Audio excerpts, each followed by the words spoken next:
Welcome to the 45th Spot Podcast. It's your host, Coach Cav. I have a special guest here with me, Elysse, Cumberland, and we're going to have a little conversation, talk about her NCAA career. And yeah, so I'll give you the floor. Introduce yourself. Tell us what school you attend, your major, also what sport and events. All right. My name is Elysse Cumberland. I am a horizontal jumper at Tufts University. I just finished my freshman year, and I am a biology major. Oh my gosh! So she's smart. It is hard. What made you go into biology? Well, I'm pre-med, so Okay. it's just, I thought it was the easiest thing to get the requirements in while also staying focused on that track. You know what I mean? Got it. Okay. So, first question. You ready? Right. Yeah. So, what inspired you to pursue your sport on the collegiate level? Well, coming out of high school, I was a dual sport athlete. And what sport was that? Soccer and track. I love was doing that. Both. Yep. That's what we love to see. And so I didn't actually know which one I wanted to do before I came in. Mm-hmm. And so I came in with a little bit of confusion. But then once I hopped on campus and I met the track coach and I actually saw the track, they had great facility, all of that. And it just seemed like they had the right energy, you know what I'm saying? So and soccer just felt kind of distant at that moment. That's real. This is your story. Yeah. You know, it's like after a whole summer of not doing soccer, it's like, you know, and then you try and just hop in the collegiate level, like, oh no, I didn't want to embarrass myself at tryouts and stuff. And so I talked to the coach and then, told her my numbers and stuff. Okay. And then I saw one of their practices and then I joined after that. Okay. That. Yeah. All right. So thanks for keeping that real, because I mean, you know, that's being honest. You know, you didn't want to go and pursue soccer because you haven't played in a minute. So I understand that. Yeah. So can you walk us through how you chose Tufts? What other schools were you looking at? At the time I was choosing between Tufts and Northeastern. Okay. Well, Tufts, Northeastern, and NYU. I knew that I wanted to be in the city, which all three had. And City girl. Sorry. Right. I knew what really was going to set them apart was the academic level. Okay. And just how they cater towards my major and my future career. And so I had to weigh those factors, and Tufts is really big on their pre-med program. Yep. And NYU, it would have just been a much longer and just a different type of track. And so I just liked how direct it would have been going through Tufts. And so, yeah. Okay. All right, bet. Awesome. Appreciate that. So what's a day in the life for Elysse as a student athlete? Day in the life, honestly, it's not that bad. It's not too busy. Walk us through a day that incorporates practice.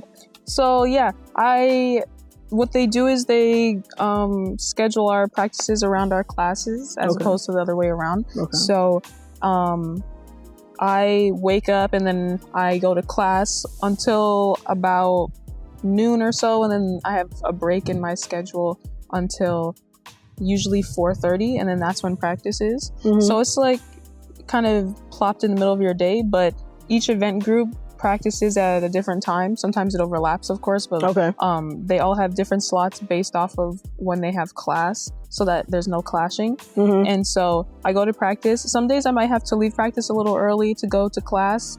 They cater to that. Got it. Or usually I just stay the full practice, and then I might have a class afterwards, like a little evening class, or I might just be done for the day, and then I'll probably have dance practice because I was on the Caribbean dance team. Wow, I didn't know that. Okay. Yes, I was junior captain of the Caribbean dance team. You never told me that. By the way, guys, coach Elysse Yeah. during the summertime. Oh yeah. She's one of my athletes. Yes. So I know a little bit about her. I didn't know that. Yes. You might have to teach me a step or two. I can't. No.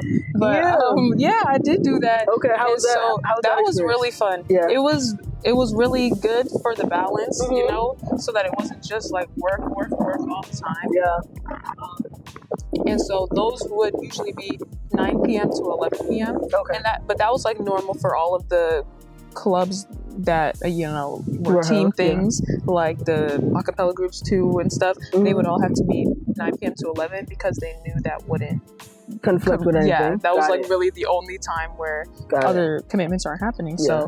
So that's when I had dance practice like 3 times a week, and that was fun. It was, and so yeah, it kept me extra in shape, you know, and it was fun to do because it's my music and stuff. So it was nice. Okay, so that kind of flows into one of my other questions that I do have, which is basically balancing your life, basically. So balancing academics, athletics, and your personal life. So you gave us a little bit about you being on the dance team. How do you also balance athletics and academics with that? Yeah, so I'm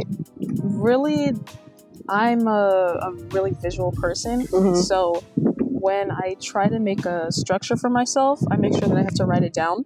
And so basically the written structure was the only thing that kept it going, and I made sure that I had a schedule going on that I stuck to, so that I wasn't, it wasn't sporadic, and I was just doing, it just felt like I was doing things and just doing and doing. And I just tried to make more of a cadence for myself. And so I just made sure that there was time allotted each day to each thing. And I would try and be strategic about the breaks that I had in between classes, so that I wouldn't have to do that stuff on the back end. And so, it was really just like focusing on things a lot in the present so that it would offload the pressure in the future. Okay, I like that. Awesome. So do you have a planner, or you use your phone to plan those things? I have a planner now. Okay. But usually I would use sticky notes, honestly. Like literally I would just like write everything that I needed to do on a sticky note, and I would just like slap it on the wall next to my bed. And so then I would just like sleep. So I would wake up and I just pull my thing off my wall. I'm like, okay, this is what I gotta do. All right, let's get to it. So and if I would think of anything throughout the day that would pop up, I'd be like, okay, my sticky note, and I would just like add to my sticky note. I like that. Okay. I do like the sticky note idea, because then once you take it off, you can at least do it in that moment, or do whatever it is that you wrote down in that moment, and then once it's done, you can crumple it, throw it in the garbage. Or if it's not accomplished, you put it back. Exactly. I like that. Exactly. And I like having it next. I like working in my bed a lot, because that is a setup. I know. It used to be so horrible. Like I used to always fall asleep doing it. But then I was like, but I just want to be comfortable, But then I don't know when it like switched, but now I can just work in my bed easily. Okay. So it's like having the sticky note right next to my bed, I can just be like, okay, let me just open up my laptop right here then. You know what I mean? And just get it done and just cross it off. Easy. Okay. Wow. For others, do not do your work in your bed. Okay. Please don't. I wouldn't recommend it. But if you can handle it, my college athletes, you go really for have it. to know what you can handle, though. Yeah. So what was the biggest shock or adjustment transitioning from high school to college athletics? In terms of the athletics, honestly, I'd say that what I was doing with you was pretty much the same. Got it. To be honest, in terms of what I was doing at my high school versus what I'm doing at my college, it was definitely a step up. It was much more focused. And they really do want you to do the things that you're doing. And so like my high school wasn't very track focused. And so when we, if you say didn't come to lift or something, it's like, okay, well, you did next time make sure you're at lift, it's like, but what the coaches, but you can tell in college that they're very strategic about what they want you to do. Yeah. And so you're actually more motivated to do those things because you know that it'll help you in the future. And they put a lot more emphasis on like making sure you know why you're doing the things, and of course making sure that you actually do the things. And they're also very knowledgeable, so they can tell when you're not doing the things. You know what I mean? Like they can see you and tell that you haven't lifted. They can tell when you're not doing exactly. So it's like it just feels a lot more focused, I'd say, and just like a lot not a bad type of pressure, but just a lot more pressure on like do these things and that's it. But it's once you get into the rhythm of it, it's like, okay, I know that I have to lift, I know that I have to go to practice, I know I have to drink water, you know what I mean? Like, you have to eat right. Exactly. So then once you get it, then it's like, okay, now I'm a college athlete, but I think the biggest transition was like, oh gosh, I really do have to do all of these things. I can't like, I'm gonna do this and not that, I'm just gonna, no, it's really like get it into your structure now. You know what I mean? Appreciate you sharing that for sure.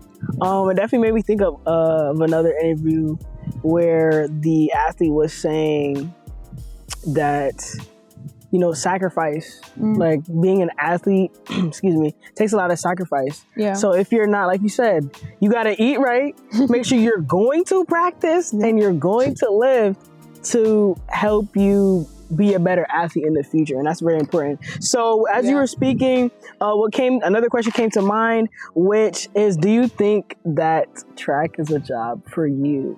Do you think it's a job? Do I think it's a job? Yeah. I very much did not get a job on campus because I said I'm a student athlete. Yeah, like, what? That's your job? I was like, those are hours. Those are hours for sure. I definitely think it's a job because sometimes they might take up, like minimum in your day, it'll take up like 2.5 hours. And then if you have lift that day, that's at least another hour and a half hour added. So, and you're doing that every single day. So like, that's really a part-time. Competition on Saturday. Exactly. Yeah. And then maybe you'll get Sunday, but then you'll do a recovery practice, and it's so it really does rack up, especially by the end. Once you start to feel that burnout, you start to feel tired. It's like, I'm really feeling like this is a job now. Interesting. I only asked that because I know now, at least a couple of years ago, it was a touchy topic for some people. They're like, no, it's not a job. And some people think it is a job. But I asked that question because when I was an athlete, I felt like, yes, it was a job, but I didn't look at it as a job because I enjoyed it. I enjoyed every moment, every practice. Okay, not the conditioning. But during the season, like, I enjoyed every moment. So for me, it was like, this is something that I have to do, but something that I love to do. So that's why I asked. I remember like in indoor, I think like after the first quarter, once I was actually, like on the team and I was in it, then I was like, I actually don't mind going to practice. Like, I was actually pretty excited to go grab my energy drink and like go to practice. And the, part of that is the members on the team as well. Yeah. But I was like, I actually like going here. So like, it really I didn't even feel like I was really doing work until like the last championship season, because that was when school had already ended and we were still on campus. I was like, I mean, this is literally all I'm doing all day. I would go to practice and just go to my dorm and sleep, so it's like, that was the only time where it felt like, man, I'm kind of alone right now. So that actually flows into my next question, because, well, at least for you to talk a little bit about your most memorable moment as an athlete, no spoilers. I'm gonna let Elysse take the floor. Well, I guess that the most memorable moment for my collegiate career was when I won the NCAA national championship for the D3 triple jump. Okay, you hear that? I am sitting with a national champion. Okay. Oh my god. So she has what it takes. For all of you guys out there that want to compete on the next level, you better, okay, I wouldn't say slide in your DMs, but you better email, send her a DM, ask her the questions that you need. Yes. I'm sitting with a national champ.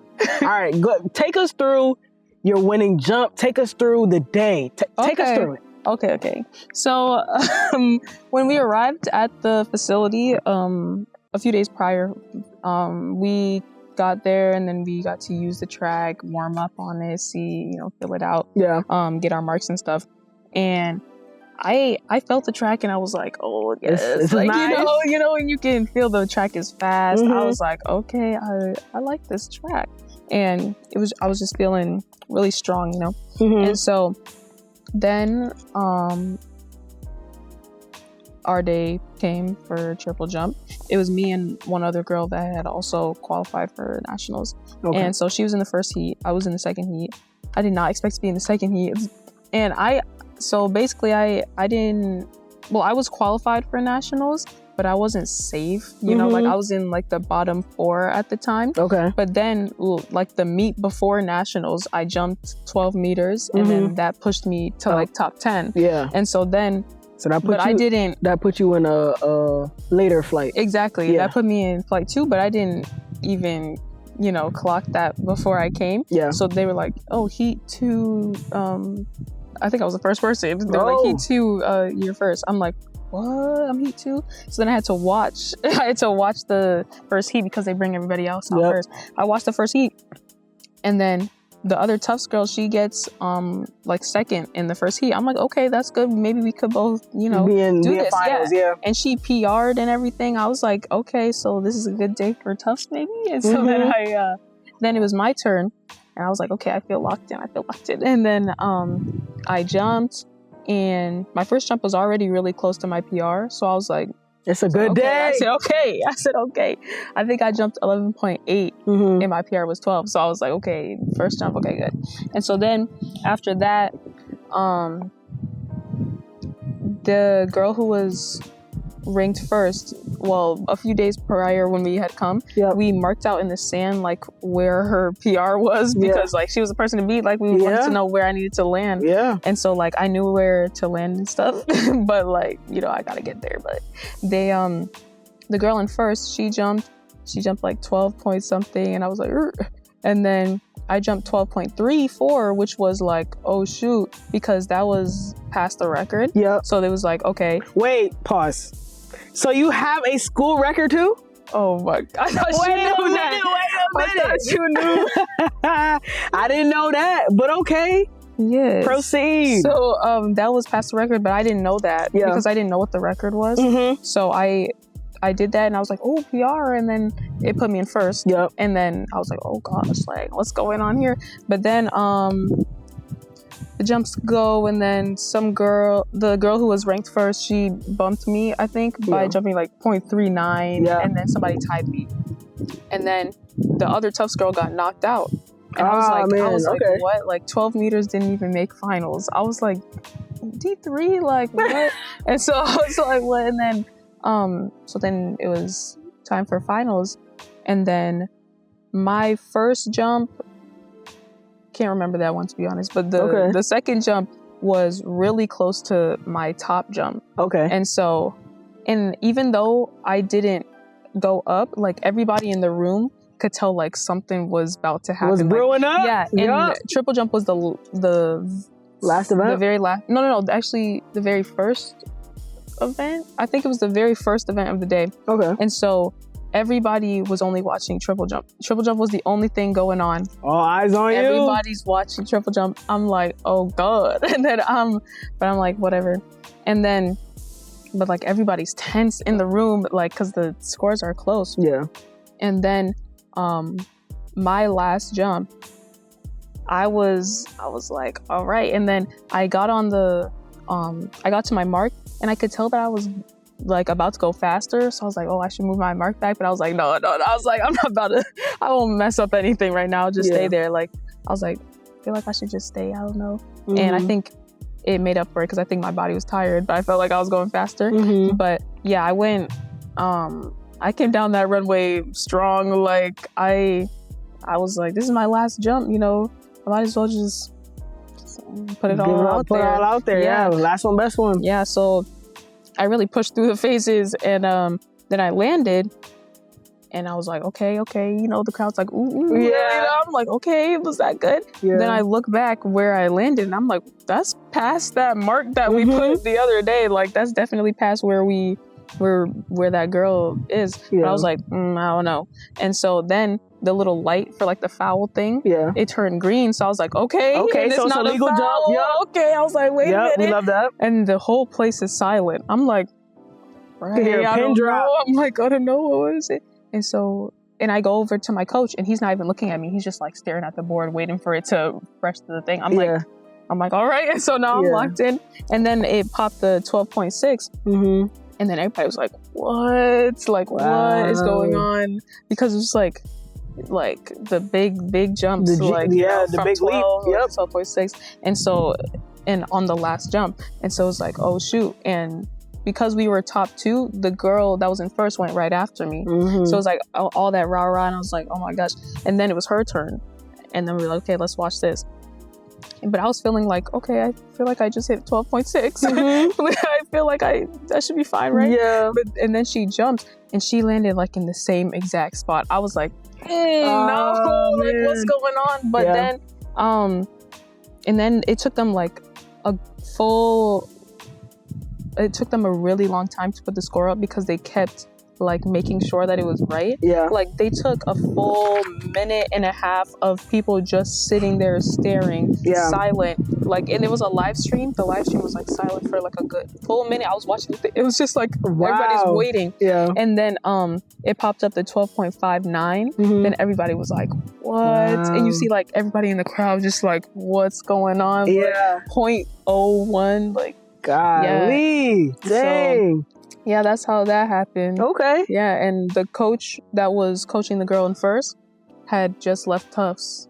And so that was funny because they were standing next to each other, my coach and him. Yeah. And when they were measuring, they were just like locked hands, like whoever whatever this is, that's who won for real. Because so yeah, what an awesome experience. First off, making it to nationals and being able to compete at nationals is a great feat in itself. So being able to be a national champion, listen y'all, I'm sitting with a national champion. I've competed at nationals, but I have never won a national title in an event. So to be next to a national champ, I'm honored. Listen, we gotta give you your flowers right now, okay? While you still here, while you still competing. So, what are your goals after college? I know, you're a sophomore? Mm-hmm. Yeah, well, you're going into your sophomore year. Do you have any goals for after college? You can talk about the career that you're hoping to get into. Anything athletically? Well, I don't know, maybe athletically, professionally. I'm not sure about professionally. Okay. I mean, if I were to get that good, then I wouldn't mind it because I like to jump. So, okay. I mean, if I were good enough to be given the chance to continue, then maybe a little on the side. Okay. A little on the side, maybe. But career-wise, I am hoping to go into anesthesiology. About to put people to sleep. Yeah, keep them asleep. But so a lot of years ahead of me. Okay, that's really it. Okay, what do you have any goals for your sophomore year? Because honestly, like being a national champ, I mean, goals, I want to hit 13 meters. Yeah. Okay. I do want to hit 13 Okay. I just feel like I think you can do it for sure. yeah, I hope You're so. training with me all summer. Yeah, exactly. So I better, I can hit 13. I got the right stuff. Because if y'all don't know, she molded me into what I am. She made me actually. Oh. Oh, that's on video. Oh, I appreciate that. Yeah, so if y'all want to train my jumpers, like, come on, hit me up. My jumps page, Cavalier. ASC_jumps. But anywho, enough about me, more about Elysse. So what advice would you give to an athlete who desires to compete on the next level? I'd say, honestly, regardless of division or anything, just focus. Like, focus is the biggest thing, because if you're not focused on what you need to do or what should have been done or what will need to be done, then it's all going to sneak up on you so fast, you know, because it's like being a collegiate athlete, you're going to have a lot of things to juggle, you know, you're going to be a part of clubs and groups, you're going to want your social life, you're going to want good grades, and obviously to be good at your sport. And so that's a lot of things to handle, and a lot of times that'll come with the cost, that'll come at the cost of one of the other, you know, aspects. And, you know, obviously you want to try and maximize as much as you can in each one. But I think finding that balance and just focusing on that and keeping it that way, like that's so much better if you get that done early, just figuring out how much you want to dedicate to each one, and it'll be so much easier to focus on what you're doing. Got it. Okay, we appreciate you sharing that advice. So Elysse, this concludes our interview, our little chit chat. All right. Would you like to shout yourself out on any socials? Sure. Yeah, my Instagram is Elysse, OFFISH. And yeah, you can give me a follow. That's it. Yeah. So follow a national champ. Listen, she might follow back, but that's up to her discretion, not me. I'll follow back. Yeah, let me follow back. Okay. So listen, I appreciate you guys for tuning in to the 45th Spot podcast, and make sure you subscribe to the YouTube channel, follow the Instagram page. If you want to share your story, my assigned high school athletes that are going to compete on the next level, current collegiate athletes, former collegiate athletes, and pros, please send me a message, send me a DM. I would love to share your story. And I'll see you guys on the next one.